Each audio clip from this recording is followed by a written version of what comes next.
U.S. troops could leave Iraq on July 1st if the new government asks them to.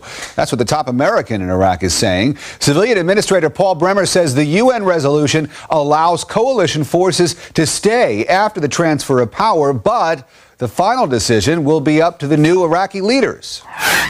We don't stay in countries where we're not wanted.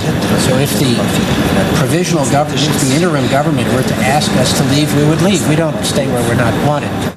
Now, Bremer says he does not expect that to happen, but is the U.S. giving itself an out to get out of Iraq? White House correspondent Wendell Goler with a Fox Report now live from the North Lawn. Wendell. Rick, the U.S. is trying to build international support for the June 30th transfer of power by assuring the world Iraq's caretaker government will have true sovereignty. It's a roll of the dice, but Secretary of State Colin Powell says he's not worried about it. So I'm losing absolutely no sleep thinking that they might ask us to leave during this interim period while we're building up their forces.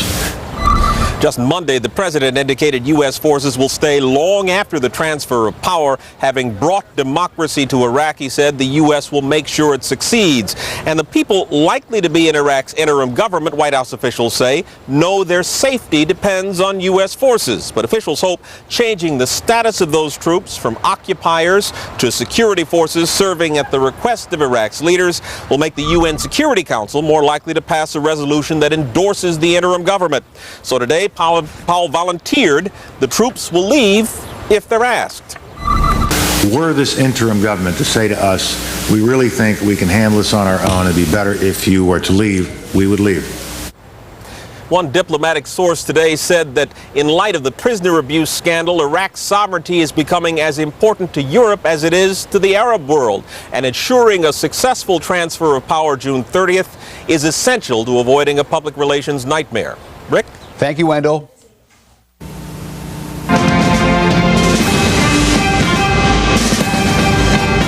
Police in the Philippines are holding a suspected Muslim militant who they say has ties to al-Qaeda. They claim the man arranged for the terror network's money to be spent on bombings in the Philippines.